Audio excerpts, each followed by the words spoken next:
Good afternoon ma'am, dito po ako sa inyong harapan para ipaliwanag yung napili kong apat na curriculum, which is yung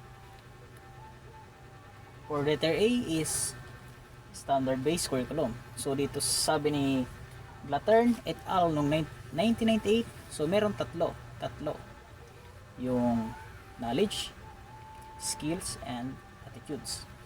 So doon muna tayo sa knowledge. So doon sa knowledge is yung bata is natututo sa pamamagitan ng pagtuturo ng isang guro o inaalala yan, tayo ang nag-guide sa kanila para mas matuto. Pangalawa, yung skills is yung binibigay natin ng mga task sa mga estudyante is nagkakaroon sila ng experience doon, truth actualization. Or the number 3 is yung behaviors or yung mga attitudes ng mga estudyante. So kailangan yon. So, paano ba makipagtungo ang isang estudyante sa isang guro? So, nagkakaroon ng respeto sa isang guro na kung saan yung estudyante is mas natututo sa pamamagitan yun. Yun ang pinaka-importante, yung attitude ng isang bata. Para kung i-apply nila yung sa totoong buhay na at mangyari na sa totoo na is hindi na mahihirapan yung learners as mas maintindihan na lang nila yun. Okay, for letter B, multicultural curriculum.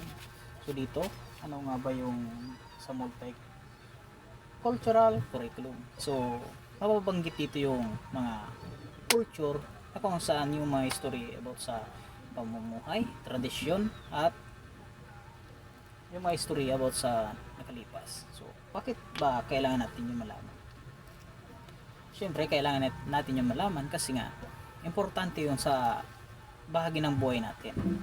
Dahil nga, merong iba't ibang kultura ang isang mamamayan dito sa atin.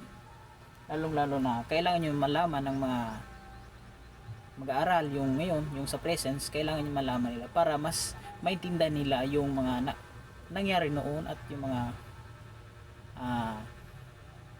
yung presence ngayon. Okay, next, letter C, indigenous curriculum. So, papasok dito sa indigenous curriculum is yung pamumuhay, kultura, tradisyon, at mga katutubong tao. So, magsimula tayo sa culture. So, dahil nga dun sa culture is, kailangan natin malaman yun. Kasi madami yung iba-iba yung mga kultura na nandito sa halimbawa dito sa Donsol at dun sa Pilar is meron, dito sa Donsol is meron Butanding, dun sa Pilar is meron tawag dun yung Paraw at yung Paraw yon. So yun ang sa culture. Then yung mga pamumuhay ng bawat Pilipino, ano nga ba yung mga ginagawa ng mga mamamayang Pilipino. So bakit nga ba natin malaman yun? For the last, letter D, brain-based education. So, sa pamamagitan nga ng brain-based education, so, mas na nalalaman natin yung mga anong dapat nating matutunan, yung mga dapat nating gawin, yung conscious natin, and yung unconscious.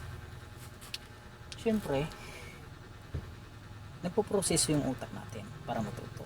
So, kung wala tayong utak, paano tayo mag-iisip ng plano? So, paano tayo magproseso ng mga bagay-bagay? So, kaya nga nagkaroon ng brain-based education kasi nga mas ini-improve yung mga learners or yung mga kabataan ngayon kasi nga kailangan yun na may nalalaman sila sa panahon ngayon. Kasi kung hindi ka matututo sa isang bagay na ganon, pwedeng yung magpupush yun ng lack of knowledge na papasok doon. So dahil nga dito sa brain-based education, mas nagiging acquire yung mga pag-iisip natin at nakakapag-isip tayo ng maayos, nakakapag-usap tayo sa iba, nakikipag-interaction tayo sa ibang tao, at lalong lalo na sa mga sa paligid natin sa society. Importante yun.